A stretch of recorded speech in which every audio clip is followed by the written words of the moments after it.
สบายดีพ่อแม่พี่น้องทุกคนทุกท่านเนาะเปิดภาพมากะอยู่ที่บุญเพ่งเนาะไม่ได้เห็นหลายมือหลายเว้นพ่อแม่พี่น้องเอ้ยสบายดีน้องบุญเพ่งคนจบคนงามสบายดีแน่ร้อยพินมาพี่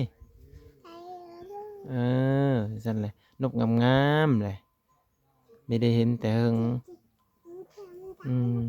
เบิ้งปินมาไอ้เบิ้งดูฮะปินหน้ามาพี่ดูหมุนเด็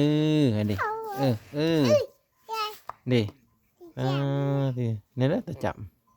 แปลว่าเพื่ออะไรน้องน้ำแปลว่ายังขี้คันสิขี้คันปลาลุงเฮงจะเบิ่งอยู่เหตุผลว่าได้มาถ่ายแต่โดนก็คือเมื่อนั้นได้ยินพ่อเพิ่นว่าบ่ให้ถ่ายเด้อว่าซั่นมาว่างกินฮอดเพิ่นอยู่ทุกคนแต่ว่าได้ยินนั้นก็เลยบอกกล้าเลยพ่อพี่น้องเอ้ยมื้อนี้ก็เลยว่าหน้าด้านเข้ามานี่แหละ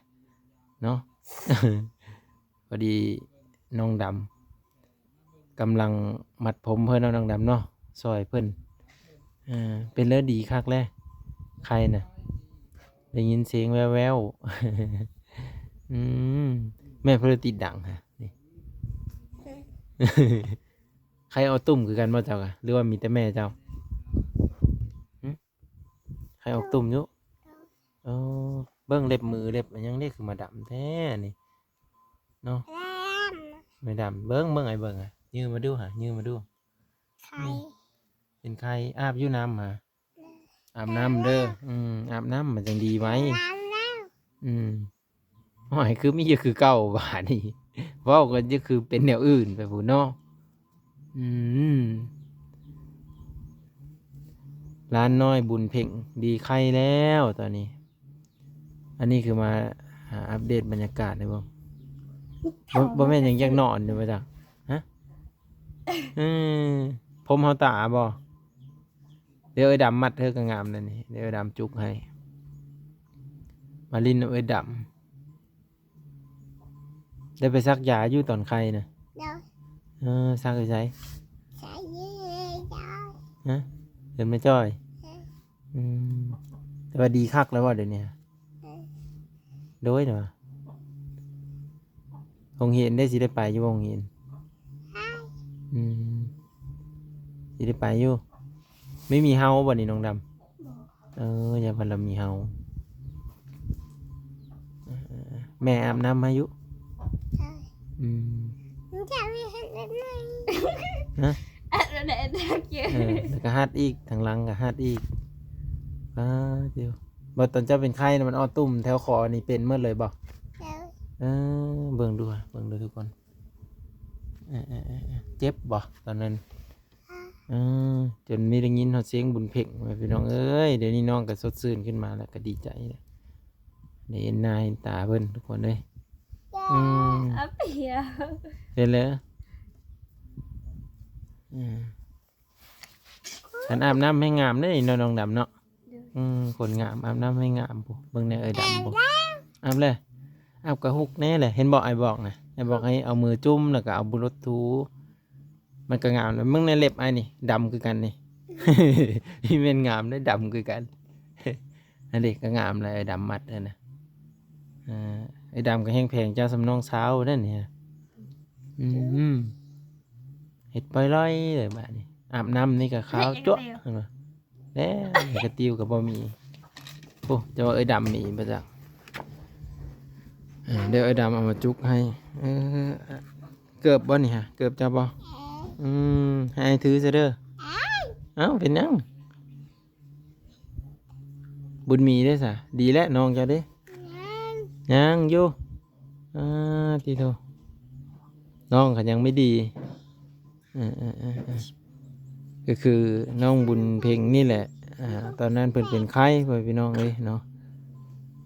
เป็นไข้แล้วก็เลยว่าบ่ได้มาถ่ายบรรยากาศในเบื้องนะเพิ่นบ่สะดวกให้ถ่ายก็เลยบ่ได้เข้ามาเดี๋ยวนี้ก็คือมากับเบานงนั่นแหละก็เลยว่าเขาสิไปถามข่าวบุญมีก้อนทุกคนบุญเพ่งก้อนเพิ่นไข้แน่ละบ่หรือว่าจังได๋นะนี่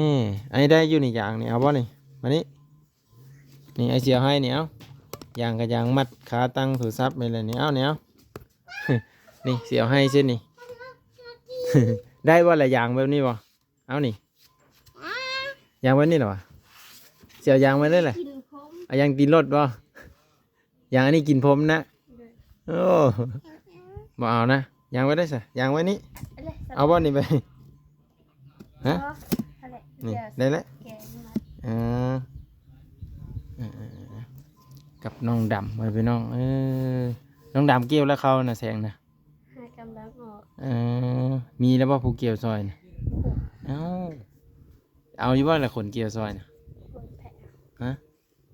เอาแล้วเนาะเอาคนเกี่ยวซอยแต่แม่สะสิมากินต้มเป็ดนำนี่นะ มีอยุเป็ดนะ มีเป็ด มีเป็ดปิ้งม้าก็ได้น้องดำเอาง่ายๆกินนำกันปิ้งม้า เหยาะน้องดำไปพี่น้องแต่ว่ามันเริ่มอ้อแล้วบ่ เลย โอ้เริ่มอ้อแล้ว จะได้ไปไทยแล้ว ออกหน้า โอ้เพิ่นออกหน้าประจำอยู่หน้าน้องดำน่ะเป็นคนเบิ่งงัวอยู่บ้าน โอ้จบแท้เบิ่งงัวท่าพ่อท่าแม่เนาะอยู่บ้านตัดอ้อเลยเป็นเลยบุญเพ็งตัดแทโฮโลนเลย เป็นหยังก็งามคือกันเด้เอาส่งผมใหม่เนาะน้องดำเนาะตัดโฮโลนเลย เอาว่าแหละ เป็นหลาย เป็นบ้าเนี่ยไหนเป็นบ้าคือไผแหละ เป็นบ้าคือไผ คือเผา รู้จักเลย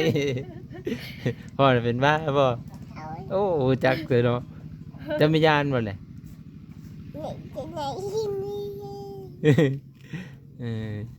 ก็เลยสิว่านั้นเนาะ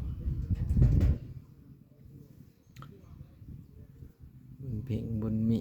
น้องดำเพิ่นอยู่นำกันไปเป็นน้องเอ้ยเพิ่นมาลิ้นนำกันเนาะกินข้าวกับเพิ่นแล้วมื้อนี้กินแล้ว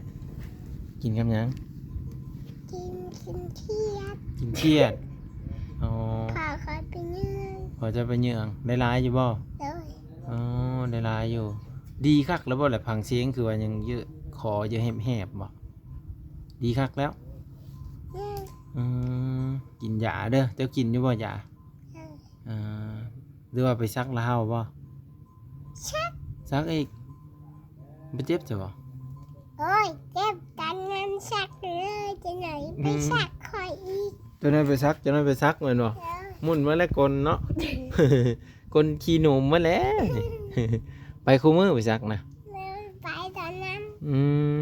จนดีเลยไปซักตลอดจนดีเนาะแล้วเรื่องซักยานี่ก็ขี้แค่คือกันนะ ตาหนูเก๋ คือมองแต่เด้บนเพลงกันแม่นเพิ่นเลยติดป่าติดดังอยู่นะเบิ่งว่าติดอยู่บ่งดังหาดำนะ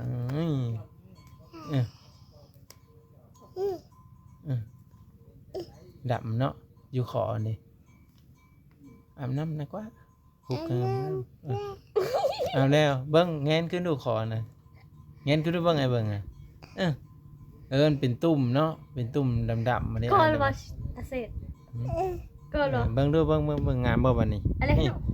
ก็งามเนี่ยเด้งามได้ว่าเนี่ยละออบ่ฮะละออหรือว่าออนี่ก็งาม เจอไปหนู แล้วก็งามซ้ำเอ้ยดำเลยแหละฮะ ครับ นี่ เดียวเอ้ย เจ็บบ่ ปะเรียก เปาะไปซื้ออีแล้วฮะนั่งลิ้นน้ำเอ้ยดำก่อนเลย